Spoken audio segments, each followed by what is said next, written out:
let's get stuck straight into my July reading wrap up.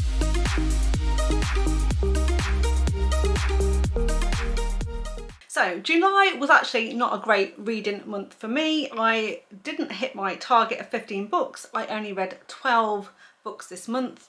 Unfortunately, life happened and it meant that I didn't have as much time as normal for reading, and also when I did have time for reading, my focus was kind of elsewhere. So you'll see that as we get towards the end of the month, some of the books that I read I didn't really fully get into, and I'm very worried that I am in a bit of a reading slump. That said though, I still had some great reading experiences and I'm really excited to share those with you today. So first up, as always, I'm going to cover the stats. So like I said, in total I read 12 books this month, which was 4,144 pages, which took my average to 134 pages per day, so slightly down on my normal average. I read 1 ebook, 1 physical book, and then 10 Kindle Unlimited books as well. In terms of my star ratings, I had 1 3-star read, 2 3.5 stars, 7 4-star reads, 1 4.5-star read, and 1 5-star read. And then in terms of the genres, we had 1 contemporary, 3 dark, 5 mafia, 1 romance, 1 small town, and 1 sports romance as well. Okay, so the very first book that I picked up in July was Roman by Melanie Moreland, and this is book 2 in the Men of the Falls series, and basically it's very much on the sweeter side of mafia romances. This one is set in Canada, in fact in the Niagara Falls area, and Roman is essentially kind of a casino owner.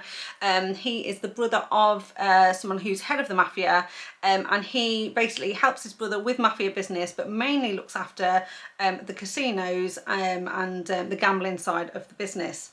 Now, earlier in the year I read Aldo, which was book 1, and Aldo is kind of Roman's second-hand man, the right-hand man basically, and so we have very much been teased Roman's story in that first book, and I was very excited to pick this one up. So like I said, this is a mafia romance. It's quite a sweet romance set in Canada.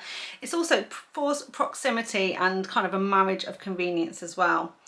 Now, we are following Roman, as the name of the book suggests, and also Effie is our heroine in this one. Now essentially this starts where Roman obviously, like I say, is running some casinos, so he obviously is also in control of a lot of gambling in the area, and therefore he does tend to lend people money, and he doesn't take too kindly to it when people don't pay him back.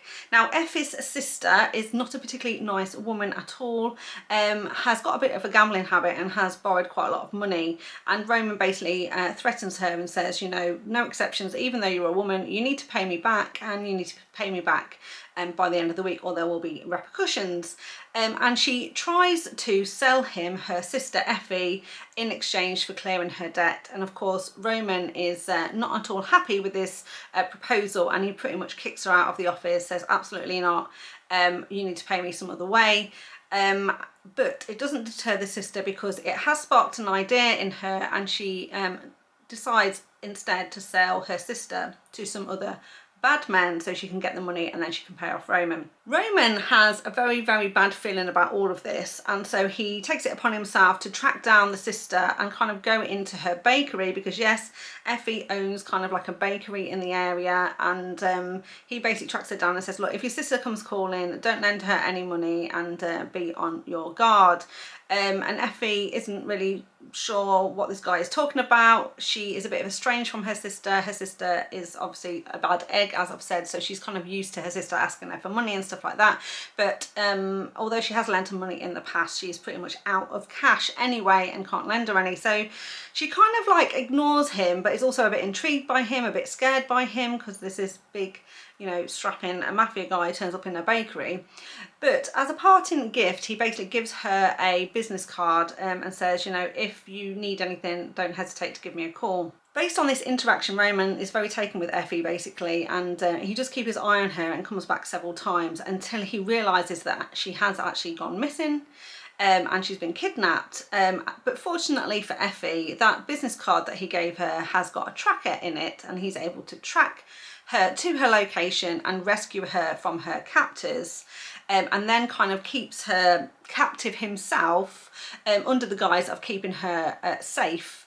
So she goes to stay with him basically in one of his casinos, and he doesn't really let her out of his sight. So now she is kind of a captive situation with Roman himself. And of course, as they spend more time together, they're in close proximity together, their relationship is going to develop. And Roman is adamant he isn't going to fall in love, that he's not capable of it. But when one of his only options to keep Effie safe is that they need to kind of have an arranged marriage, this marriage of convenience, things are going to escalate a little bit further. So overall, I did really like this one. However, like I said at the start, it is quite a sweet mafia romance. And so overall, I gave it 3.5 stars and rounded it up to 4 stars on Goodreads. So next up then, I picked up Passion and Venom by Shannara Williams. And this was a book that I'd had on my TBR for quite some time because I'd heard good things about it. And I ended up putting it on my TBR this month because one of my prompt cards this month was to read a book by a new to me author, and as I'd never read a Shannara Williams book before, I decided it was a great opportunity to pick this one up. Now this one is actually book 1 of a trilogy, and I don't tend to read trilogies about the same couple. I kind of tend to avoid them. However, like I said, I'd heard really good things about this one, so I really wanted to give it a go. And the first book is on the shorter side, so I knew I didn't have to wade through pages and pages and pages of information to get through the first story. Now this one is a dark mafia romance. It's a captive situation, and the hero himself is pretty unhinged, I would say. We are following Draco and Gianna, and essentially Draco and Gianna are both kind of members of mafia families. When they're very small children, their parents actually kind of decide that they want them to be married when they're older, and Draco knows this, but Gianna knows nothing. She's just a really young girl. But as they grow up, things sort of change and their families kind of drift apart a little bit. So Draco and Gianna never do end up getting married. We've never really explored 100% why in this first book. We don't kind of really learn the full story of why. But at the very start of this book, Gianna has just married somebody else from a different mafia family. They have actually gone to Mexico in order to, you know, seal their vows, as it were, because she wanted to get married on the beach. And this takes her very much into Draco's territory. He doesn't actually know who she is, but her new husband has done something that he doesn't like, and therefore he sent his men to go and kill the husband and take the wife captive.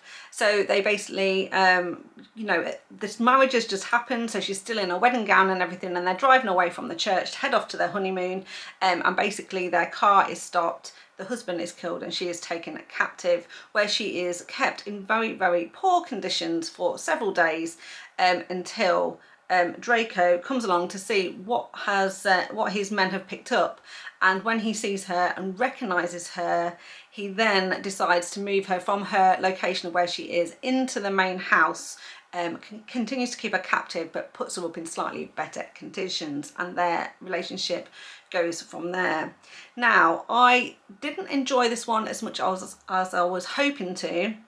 I can see why a lot of people like this one, and I ended up rating it 3.5 stars, rounding it up to 4 on Goodreads. For me though, the hero was just a little bit too unhinged, just a little bit too evil. There's some things that happen in this book that really, really left me feeling quite uncomfortable. He is very, very controlling and obsessive, and he controls everybody in the household. And also, when she was kind of kept in captivity, she was kept in a cell with somebody else, and he had been through some pretty horrific things at the hands of this hero. Now, we don't know what he's done or whether he even deserved it. Maybe by the time we get to books 2 and 3, we feel like actually it was justified. But as we stand at the minute, I really, really didn't care for this hero at all.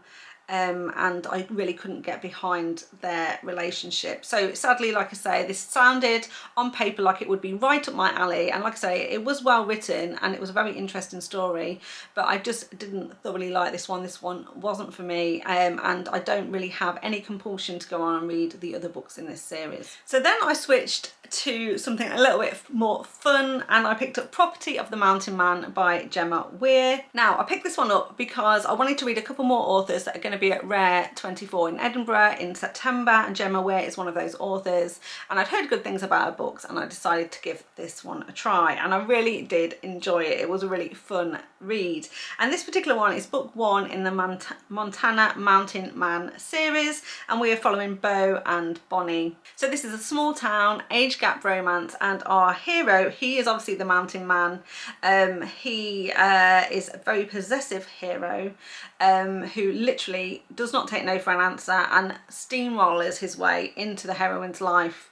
And our heroine herself is younger than him. Obviously, like I said, it's an age gap, but she's had a crush on him for quite a long time, and she's kind of been saving herself for him, so she is also a virgin heroine as well. Like I said, I really did enjoy this one. I rated it 4 stars, and basically, essentially, like I said, Bonnie, our heroine, has had a bit of a crush on Beau for a long time. She's lived in the town all her life, and she's currently working in the coffee shop, and Beau is like I said, this mountain man. He has his own business. He is kind of a lumberjack and has his own kind of like wood cutting business, I guess. Lives up the mountain, but comes into town twice a day to get sort of coffee from the coffee shop, and he's got into a bit of a routine where he comes at the end of the day and stays until she kind of closes up and makes sure she gets back to her car.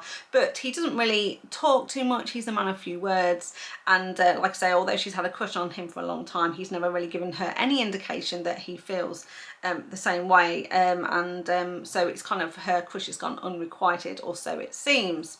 Then one day, while Beau is in the coffee shop, another man comes into town. He's new in town. He takes a bit of a shine to Bonnie, and he asked her out on a date. And Bonnie says no, no, no to start off with, but this man is quite persistent, and eventually she agrees to go out to dinner with him. And of course, this really, really sparks Beau's possessive personality, because secretly he has had a crush on Bonnie himself. He really, really likes her. He's just kind of been thinking that he isn't good enough for her, that maybe he's too old for her, and he's kind of been keeping his distance. But essentially, in his mind, he thinks that she is his, that she belongs to him, and no one else can have her. And so of course, when this other man comes into town and wants to go out with her, this really, really triggers his alpha side, and basically he really comes out to play. And then what transpires is that he literally, like I says, wades straight into Bonnie's life, absolutely does not give her a choice in being with him, and she doesn't really push too hard and say no too much, because like I say, she's always had a bit of a crush on him, so this is her dream come true, right? However, she's almost like be careful what you wish for, because you might get it, because she realizes that actually she's probably bitten off a bit more than she can chew with this guy. But like I said, overall I thought it was absolutely great fun. I really enjoyed it, and a really refreshing change from the previous book that I'd read. So 4 stars, and would definitely recommend, and we'll be going on to read the other books in the series. Then I picked up Finn by BJ Alpha, and this was a recommendation I pulled from my jar. It was recommended by someone who chose to be anonymous, so if it was you, thank you very much for the recommendation. However, this was my least favourite read of the month, unfortunately, and I only rated this one 3 stars. However, I still did enjoy it. It was an interesting story and had all of the elements that of a mafia romance that I would normally enjoy. And I don't know if, like I said, life kind of got in the way with this one, and therefore I wasn't as focused when I was reading it, but I found myself skimming through parts of this book because it wasn't really holding my attention. So this particular one though is book 3 in the Secrets and Lies series, and this may also be another factor because I haven't read books 1 and 2 in this series, and therefore I don't know if I just kind of didn't feel as connected to the characters because I hadn't read about them in books 1 and 2. I don't know if it's best read in reading order, so you kind of get more of a backstory about some of these characters and therefore a bit more invested by the time you get to book 3. So that may have also played a role in how I felt about this one. But like I said, this is a mafia romance. It's a second chance, also a secret baby, but not his baby. He's definitely a possessive hero and a heroine on the run. And as the name of the book suggests, the main hero in this one is called Finn, and our main female character in this one is Angel. So essentially what we know about this one is that Finn and Angel used to be together. They were madly in love, very, very young, and Finn is part of a mafia family. Now he wanted to get out of the lifestyle, go down a, you know, a better path, And so he chose to join the military in order to get himself a good career where he could take care of her, leave the mafia lifestyle, and you know, set themselves up so they had a good future together. And so then he goes basically off to be in the military, and it's not too long before then she kind of disappears completely and leaves his life, and he has absolutely no idea why she's gone, and he cannot find her either. And kind of like almost like a decade passes where he hasn't seen or heard from Angel since, and he is still very much heartbroken. So he has been with other women since, but basically he's always thinking about her, and nobody's quite kind of living up to the memory of her. And then one day, basically, he gets a call from a hospital to say that there is a woman in the hospital. She has been in an accident, is currently unconscious, and he is down as her next of kin. Now, he's never heard of this person at all because she's got a completely different name, but he's very, very intrigued, gets one of his friends to look into this, and then realises that it's his ex-girlfriend, Angel, and she is now basically, like I say, in hospital, but as with a completely different name. So of course he goes to the hospital to see her, and when she gets there, she's in a state of absolute panic, and she's like, oh, you know, how did you find me? Why are you here? And he's like, well, I was down as your next of kin, but what the hell is going on? Why have you changed your name? Where did you go to? Where have you been gone all of this time? And like I say, she absolutely panics completely, and then kind of like escapes from the hospital, and again he is not able to find her. But now he has more clues, and eventually a couple more months pass, and then he finally tracks her down, where we then uncover this whole story of exactly what happened, why she ran, why she's so scared, why she never got in touch with him, and when he finds out what's gone on, obviously his feelings have never waned for her, and he's going to be all in helping her to overcome what the problem is, and make sure she is safe. And so that is the premise of the story, and like I said, it's therefore got all of the hallmarks of everything that I should have really enjoyed about this mafia romance. Please don't let my 3-star rating put you off from reading this one at all. In fact, I'd really love to hear from you if you read this one and what you thought of it, because like I said, it may be because I haven't read books 1 and 2, and it may have been my frame of mind as I was reading it, but I just, like I said, found myself skimming through this one and not 100% connecting with these characters or kind of caring what was going to happen to them at the end.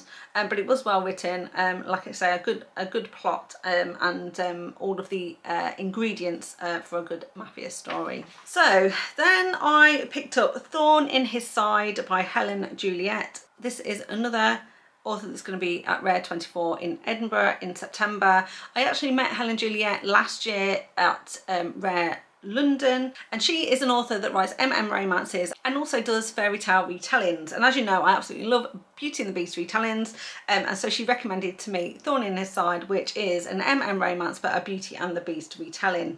So in this one we have an age gap, a very much a scarred hero as you'd expect, forced marriage, forced kind of proximity, and I rated this one 4 stars. So basically we have Joshua and Darius. Darius is our beastly character. Basically he is a very large, big, brawny man.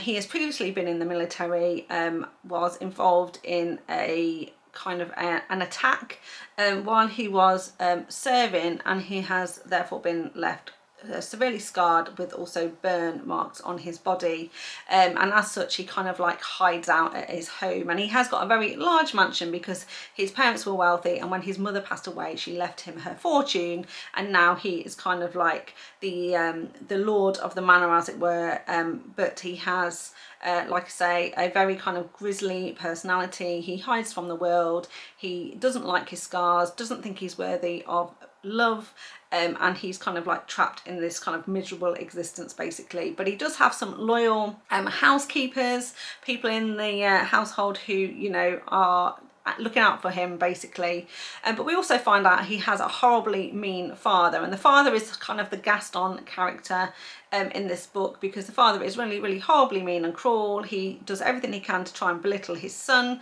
and he also doesn't like the fact that his son is gay, and therefore torments him about that as well. So then we have Joshua, and he is our Belle character. He is a much more petite man, but very handsome. And at the very start of this book, essentially what happens is that their dads are kind of rivals in business.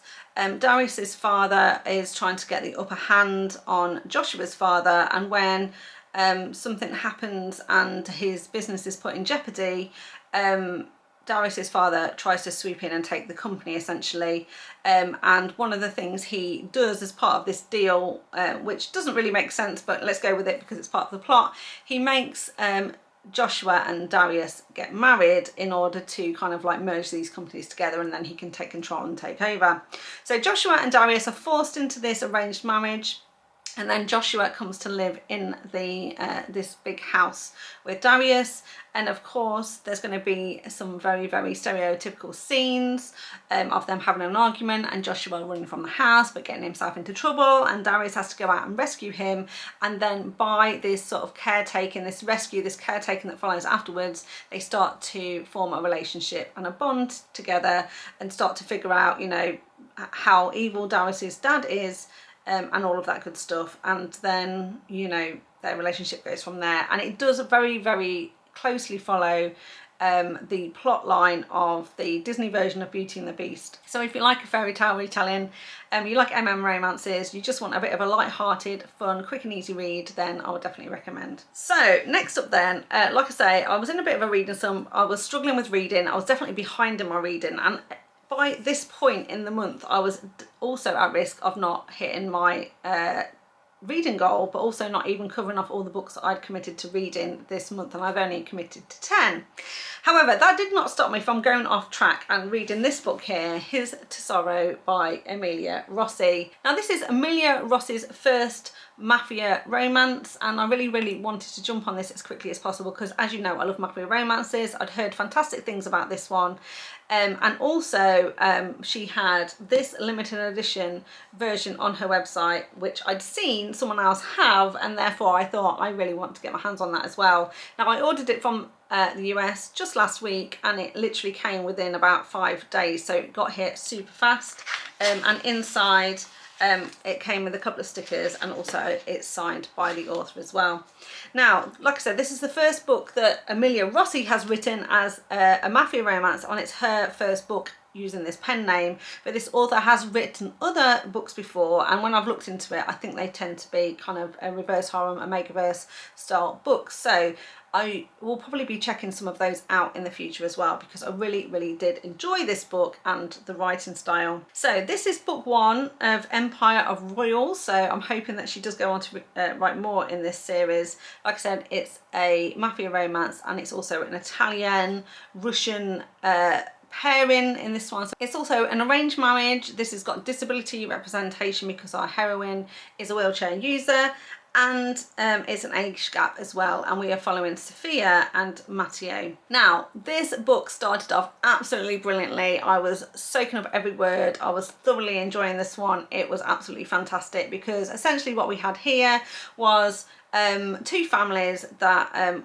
wanted to unite through marriage, and therefore an arranged marriage was kind of set up between these two people. Now Matteo is head of his mafia family, so he chose to do this, but he also didn't particularly care who he was going to marry. He wasn't interested in love or even having a woman, and it was going to be a marriage in name only, just to unite these families. So Matteo didn't really look into this woman at all, didn't even bother looking at a picture of her. He was like, it doesn't even matter who she is, what she looks like, because I'll just get married. She can come and live in my house, obviously, but we'll, like I said, we'll be married in name only. And so when he turns up to the wedding to marry her, he is a little bit shocked to see that she's coming down the aisle in a wheelchair. And not only that, but her father is not giving her away. And then we discover that she does have a disability. She actually has an illness that basically means that she has muscle weakness, and is sometimes unable to walk very far, and therefore uses kind of walking aids, and also in some cases a wheelchair as well. Now her father, as head of the Bratva, is very ashamed of this. He sees it as a weakness, and therefore he has been extremely emotionally abusive towards her whole life, and has pretty much kept her in a dark room in his house, and she doesn't really get to go out anywhere. So he thinks he's done an absolutely amazing deal here, getting rid of his daughter and handing her over to Matteo. The thing is, Matteo really doesn't actually care. He doesn't see her disability as a weakness at all, and in fact his feelings don't change really even after they get married. Like I say, he's a little bit surprised to see that she's in a wheelchair, but isn't really that bothered about it. In fact, he still intends to carry on doing what he was going to do, which was to pretty much move her into his house but then ignore her, and this is what he intends to do. Of course, she knows that this is not a love match, but she does still want to be in a marriage where eventually she can be friends and fall in love with her husband, and so she is quite upset at first that he doesn't want anything to do with her and pretty much ignores her. However, as they are starting to live in close proximity together and their relationship develops, he cannot help himself but spend more time with her, because he sees how wonderful she is, how brave she is. She gets on so well with, you know, her bodyguards and the men in his you know, in the outfit, as it were. She is a fantastic cook and baker as well, so she's always baking some lovely treats which he wants to eat, and just all round, little by little, surely by surely, she starts to get under his skin, and he wants to spend more and more time with her and also help her and make sure she has the medical treatment that she needs, and gets her a new wheelchair that's more suitable for her and generally takes good care of her. And he also isn't ashamed to go out with her in public, because like I say, he doesn't see her disability at all as a weakness, and they are such a fantastic couple. And like I say, I loved the first portion of this book completely, and it was well on track to being a 5-star read. Now, third act breakup does spoil this plot line a little bit. Like, I get it, I understood it, I see why the author kind of wrote this in the way she wrote it in. However, I kind of felt that it ruined you know, the whole setup of what had come before with their romance. And then when he needs to grovel at the end for something that he's done, I don't think the grovel was good enough to compensate for the way he treated her during the third act breakup. So in the end, I thought about this long and hard, because I did thoroughly enjoy it. Cannot wait for another book to come out by this author in her Mafia series, and definitely will be recommending this one. And as I say, I even went to great lengths to purchase this one from the US and get it shipped here in speedy time. So in the end, I ended up rating this one 4 stars, but cannot wait, like I say, to read more by this author. Then after that, I went on to read my very first mystery book. So if you remember, I was going to be reading 2 books that I deemed mystery books, because I'm working with another booktuber to create a collab where we both vlog 2 mystery books basically. So the idea is that we've recommended a couple of books to each other, we've picked the 2 that we want to read, and then we're going to be vlogging about it, and then we are going to release our vlogs at the same time. Now, because life happened, obviously we've pushed this back. We did intend to get the vlog out at the end of July, but now it's likely to be the end of August or even later than that. So keep your eyes out for that vlog. Hopefully it won't be too many more weeks away. So I'm not going to talk about the mystery book here. However, I'll just give you a little clue. If you really are intrigued to find out, then you can go through my Goodreads and figure out what it was I read that I'm not talking about today, and then you might have a little clue about what the first book was. But like I say, I'm going to wait to talk about it in a upcoming vlog. So after that then, I read Sweet Animosity by Zoe Blake. This is book 8 in her Ruthless Obsession series. This was a new release in the month of July, and so when it popped up to say Zoe Blake had a new book out, and to be honest, it wasn't actually on my radar. She does pump out books fairly quickly, so I hadn't particularly got this one on my radar, but when it popped up in my recommendations list, then I had to download it straight away, because I absolutely love Zoe Blake's books. They are my guilty pleasure, because she writes some really fun Russian romances with OTT heroes, and I absolutely love them. So this one is a mafia romance. Like I say, it's a Russian mafia romance with over-the-top hero, forced proximity, and we were following Var and Viv. So basically what happens with this one is that Var is one of our Russian mafia heroes. We've seen him in books, you know, 1 through 7. He makes guest appearances in some of those, and he's one of the owners of kind of like this club where people come to kind of It's like a gentleman's club. People come to drink and eat, and also play cards, and attend poker games and things like that. And Ipar owns this club. Of course, because they're kind of like Russian mafia, they're also into some other criminal activity, and one of them is forgeries in terms of fake artwork. So at the very start of this book, our hero Var basically is trying to track down some forged paintings, and he takes him to a warehouse. When he gets to the warehouse though, the people responsible are already dead. So he's coming to kill the people and retrieve the paintings, but when he gets there, it's already happened. These people are, you know, on the floor, no longer breathing. So he's like, shit, what, you know, where are these paintings? Who did this? Who got here before me? And what's going on with these paintings? Anyway, as they're kind of trying to investigate, somebody falls through the ceiling who's been hiding, and that is our heroine Viv.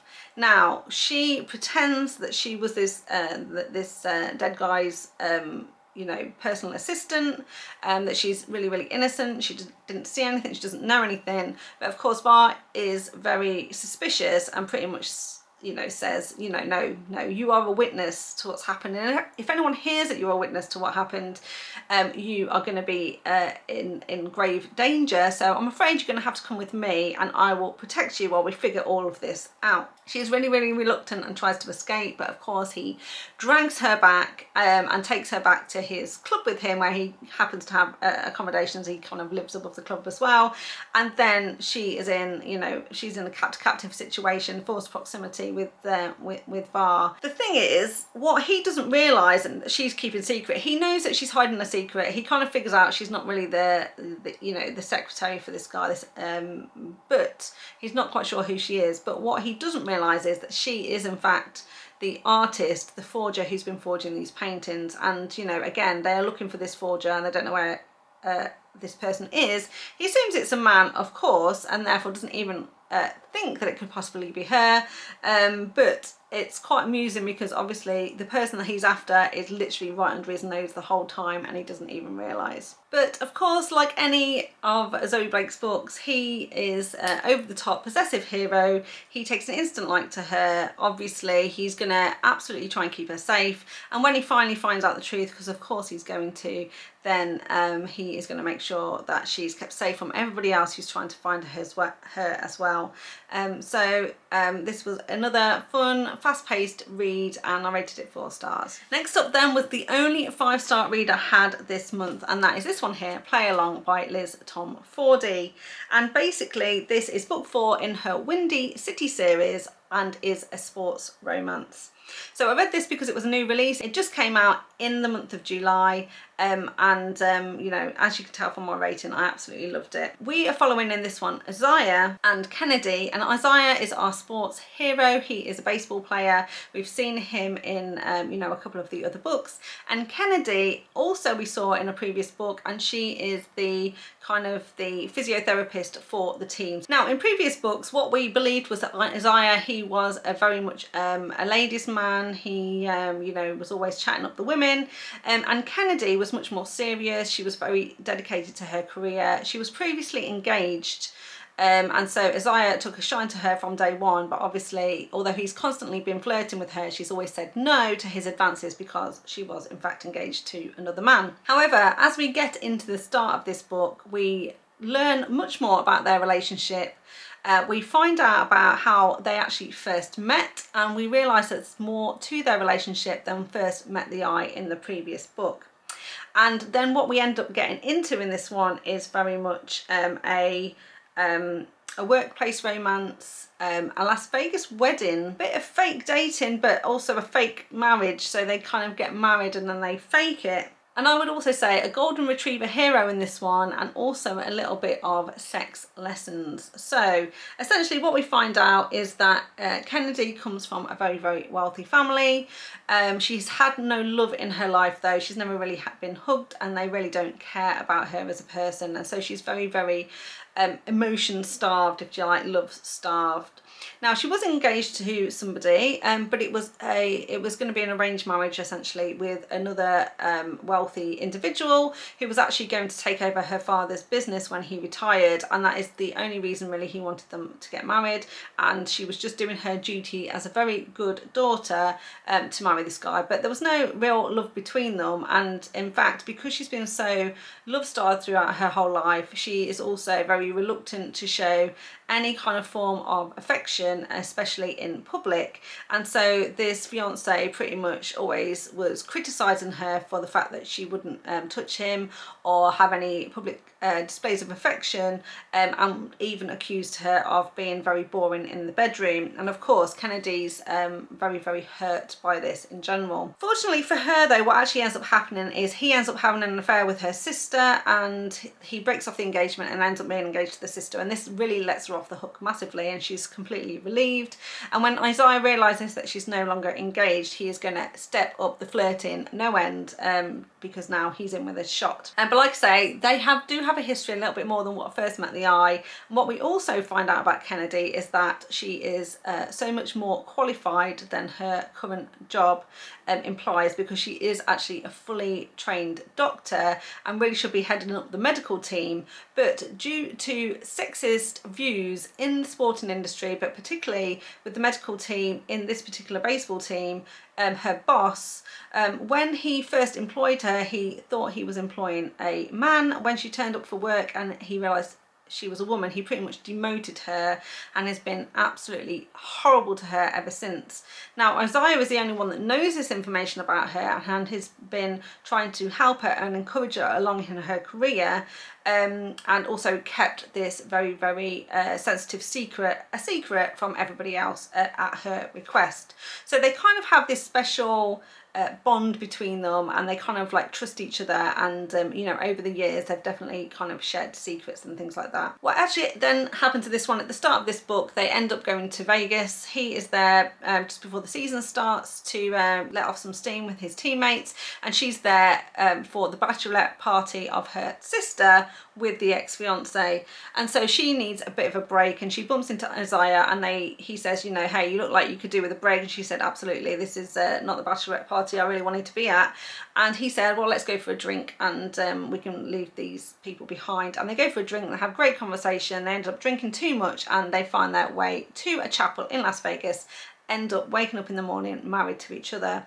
Of course, she's going to want an annulment straight away, but he basically convinces her that they should stay married because it will help her career, because she's actually trying to go for a new job in a different team as the head of the medical department, and so actually being married will actually help her out a little bit. It's all explained in the book. I'm not explaining it too well, but it's all explained in the book, so you kind of completely get it. And they agree that then they are going to be fake married for the rest of the baseball season. And Isaiah is going to use every single moment to his advantage in order to make sure that by the end of this marriage pact, this marriage deal, she is not going to want to divorce him.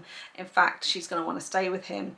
And like I said, there is a bit of sex education in here, and more because she asked Isaiah to help her learn to receive love and get used to being physically touched, and for someone to be close to her and touching her in public and that sort of thing, because she's really not used to it, and little by little he wears down her defences until she becomes very comfortable with it, but it turns out that maybe she's only comfortable when he's doing it and still wouldn't be comfortable with anyone else doing it. I really thoroughly enjoyed this one. I was smiling throughout. I really enjoyed this couple, and I always really enjoy the third act conflicts that Liz Tomforde puts into her books, because I don't ever feel really like breakups, but sensible separations possibly, or situations that arise that are completely explained, you fully get, and also the way they're handled is really good as well. So could not drop any stars from this one, not even half a point, a 5-star read. Then the next one I picked up was also another new release, and it was Beautiful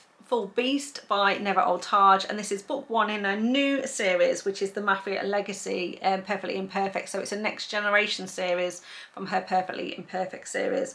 And in this one we are following Vasilisa, who is Roman's daughter from book 1 of the Perfectly Imperfect series. So she is Russian, and then the hero in this one is Raphael. Now, Raphael is a Sicilian mafia hero, and in fact he also lives in Sicily. So we have kind of an Italian-Russian crossed romance here. But this is also an age gap, because there is an age gap between these two. It also involves a little bit of kidnapping as well, forced proximity, captive situation, and our hero is a scarred hero. So lots going on in this one, and I really enjoyed this one and ended up giving it 4 stars. So basically, Roman's daughter Vasilisa is all grown up, and she has actually got a degree in computer science, and is actually a really good hacker. Now she really wants to go to work for her dad in the Bradford to, you know, be one of his hackers, but he is adamant that he wants to keep her out of mafia life, and very much wants her to marry someone who he deems as normal, you know, someone like an accountant or something. But she is not happy about this at all, and so to pass a bit of time, you know, to spice up her life a bit, she kind of like hacks randomly into people's systems, including NASA, and one day she hacks into Raphael's system, and he is not too happy about it at all. Now he spends then quite a lot of time trying to figure out who's hacked into his system, because actually one of his big things is he is a mafia boss, but he also has a private security firm as well, and also they're kind of assassins for hire. So it's really important to him that he maintains his own cyber security, and the fact that he's been hacked is not great for business. So he spends a lot of time trying to track down this hacker, and sends 2 of his men to go and kidnap them, bring them back to him in Sicily, where he is going to torture them and then kill them. That is his plan. Of course, when they actually find out who it is and they realise she's a woman and bring her back to him, he is surprised, but one, by the fact that it's a woman, and also very angry with his men that they have mistreated her, because although they thought they were following his orders, he's like, well, don't be stupid. She's a woman. I wouldn't expect you to manhandle this woman. It's different if she was a man. Absolutely rough him up all you like, but this is a woman. We need to treat her with respect. So he's not too happy with his men. But now he's left in a bit of a situation, because he was planning to dispose of this hacker, but now he's like, well, I can't do that. But I don't want her to leave either, because he's quite intrigued by her, and he therefore decides that he's going to keep her, and he's going to basically ask her if she'll work for him. Number 1, starting to unpick the hack that she's done on his system and get it all operational and fully working again and secure, but also maybe do some jobs for him on the side as well.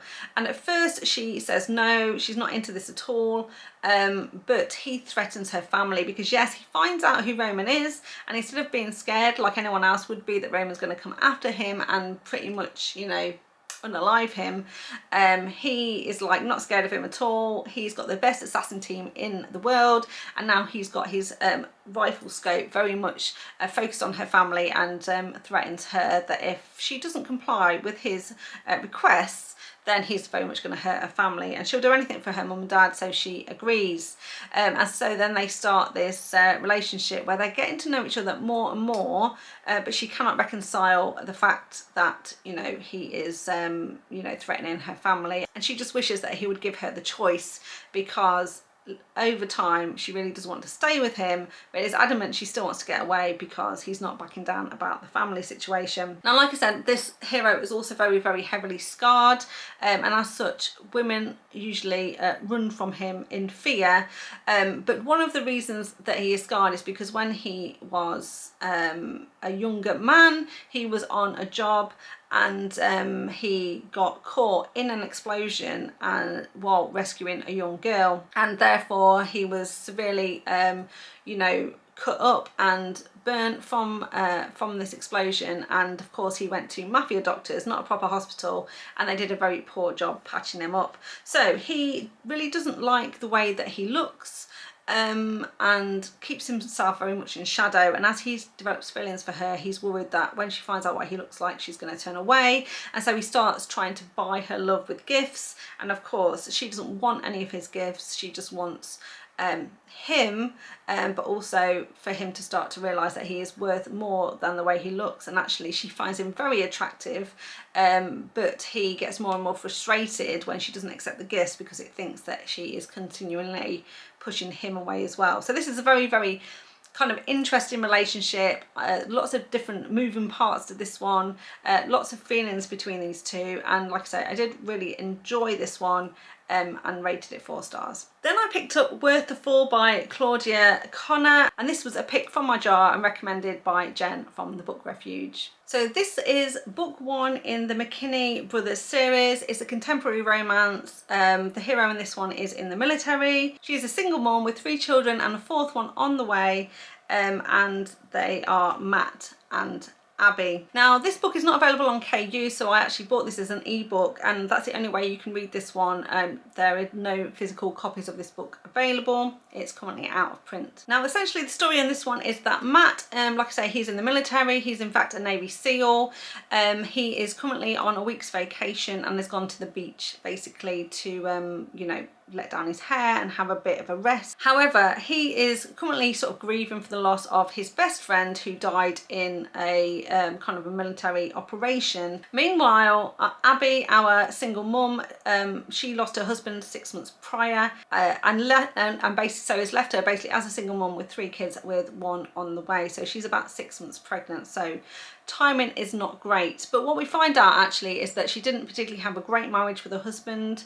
And they were kind of estranged. He didn't really pay too much attention to her, and in fact she is very much used to this because she lost her mother and father when she was young. She was in and out of foster homes. No one really wanted to keep her or you know, bring her into their family.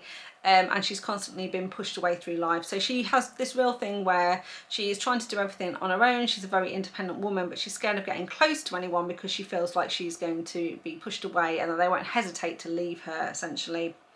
And she also is now on vacation at the same beach as Matt, and then one day Matt is walking down the beach and one of her sons throws a ball, it hits him, and then they start playing catch, and then basically he starts to play with the kids, and you know, starts to see her more around the resort. They hang out together. He spends more time with the children, spends more time with her, goes to dinner with them and that sort of thing. And over the course of this week they spend more and more time together, and they really start to enjoy each other's company as well.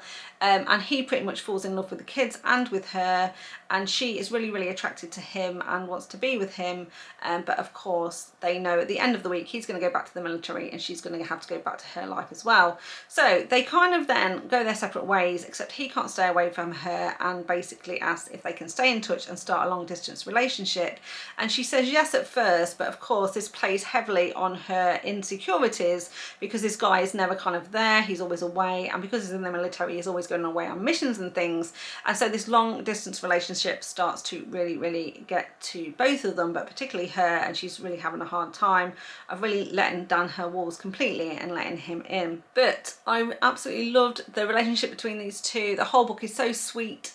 I love how he interacts with the kids. The kids are absolutely fantastic, and that is pretty much what we see, like moments in time, ordinary moments where he's just playing with the kids, they're making dinner, they're just spending time together as an ordinary couple. And I really, really like that element of this story, as well as them working through their emotions and what that means, and you know, if he's going to give up his job in the military to spend more time with her, and you know, so that he doesn't have to leave all the time, and what that means for a promise that he made to his dead friend, but also how she's going to overcome her insecurities as well and truly start to believe that he isn't going to leave her. Overall, like I say, I enjoyed this one. It wasn't an absolute favourite, but I did rate it 4 stars and would highly recommend. And then the last book I read this month was Seventh Circle by Tate James.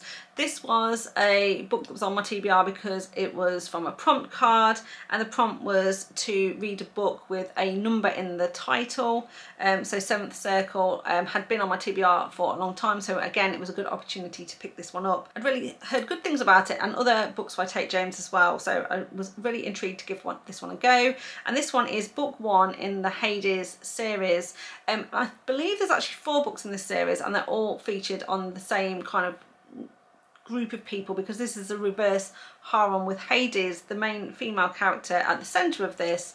And what I can make out so far, there's going to be at least 3 partners, and we're going to have Lucas, Cass and Zed, because they very much in this first book seem to be the people in her circle, as it were. So this is a dark mafia romance with the female who's in charge. So it's actually Hades herself who heads up the Timberwolves, which is a criminal organisation. Like I said, it's a reverse harem. There's an age gap because Cass is actually about 10 years older than her. There's also a reverse age gap because Lucas is about 5 years younger than her. And also this is potentially going to be sort of best friends to lovers as well. Because this is going to be a 4-part series, obviously, again, it's one of the sorts of books that I don't tend to gravitate towards because, you know, it's quite an investment, but like I said, I'd heard really good things about this one, so I really wanted to give it a go. Now, again, I've been in this kind of feeling like a reading slump, taking me a long time to get through books, and this was another book where I really wanted to enjoy this one and really like this one, but I felt that my attention was elsewhere, and I ended up skimming again through quite a big portion of this book and also not really feeling massively connected to these characters. So I thought it was a really interesting setup. I liked the main heroine. I thought there was a really good plot to this one, but like I say, there was just something that either was based on the way I was feeling and my emotions at the time when I was reading it, or there was just something missing from this book where, like I say, my attention wasn't 100% there, and I found myself, yeah, like I say, just skimming through parts of this one. But again, it's got all of the ingredients of what should be a great story. And like I said, we're following Hades. She is the head of the Timberwolves. She actually took down her own father in order to take, you know, take the crown. We don't really know what triggered this. But she did it when she was fairly young. She's only 23 now, so she's only been in charge a couple of years. But there was a big, you know, there was a big shootout, and eventually she took control, basically, of this organisation. And she rules it with an iron fist. So she controls the area where they are all in. There are other sort of criminal organisations, other groups, but they pay her a levy, basically, a tax. And she very much controls kind of what they do, and she has ultimate say. So she's an absolute badass, everyone's afraid of her, and she is pretty ruthless when she wants to be. Now, at the start of this book, she's having a drink in Seventh Circle, which is one of her strip clubs, and this young man, Lucas, comes and sits down next to her. He offers to buy her a drink, they get to talking, and they spend the night together, essentially. He's actually at the club because he wants a job as one of the strippers, one of the dancers, and she has a strict not fraternising with the staff rule. So when she finds this out, she's like, well, there can be nothing else between us. We had one night of fun, that was all great, but now you're going to be working for me, so we've got to nip that in the bud. Now, she believes he's 21 years old, so still a couple of years older than her, but it's not too long before she finds out he's actually only 18, or about to turn 19, and actually goes to school with her sister. So not great, and she then obviously then is even more inclined to push him away and say, we're definitely not seeing each other anymore. But Lucas is very persistent. He's also quite charming and charismatic and very handsome, and you know what, he's also super innocent, nothing like the other men that she is normally with, and there's something about him that she is very compelled to spend more time with. So they agree to carry on this sort of relationship, and it's all very hush. Meanwhile, her second in command is a man called Zed. They grew up together, they were best friends, and he helped her overthrow the father, and he's her number 2, so they are very close indeed. And we kind of really get the sense that Zed is very attracted to her and wants to be with her, and is a little bit jealous about Lucas, but nothing has happened with them so far. However, throughout this book, she starts to think and feel slightly different about Zed, and like I say, this is dubbed as a reverse harem. So although nothing happens between this couple in this first book, my best guess is that they go on to develop a relationship for sure later.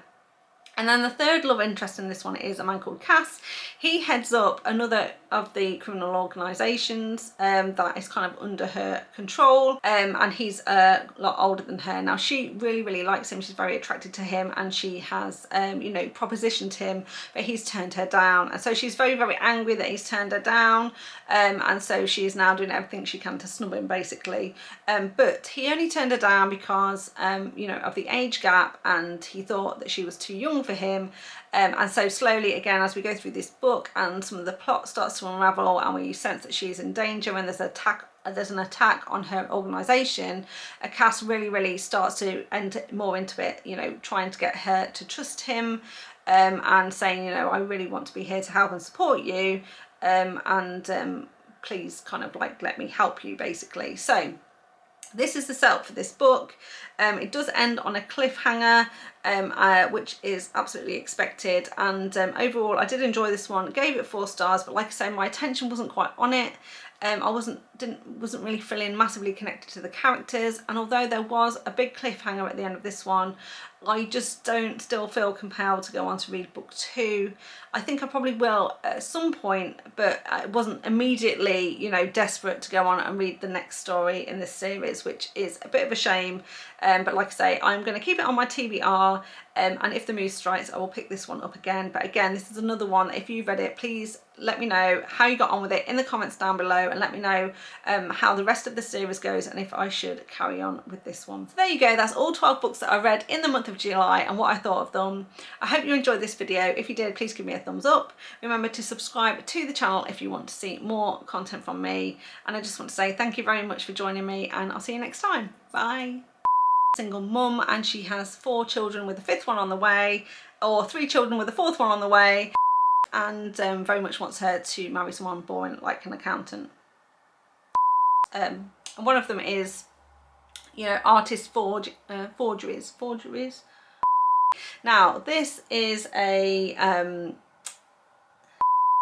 now Emilia Rossi, and the woman in this one, his main female character.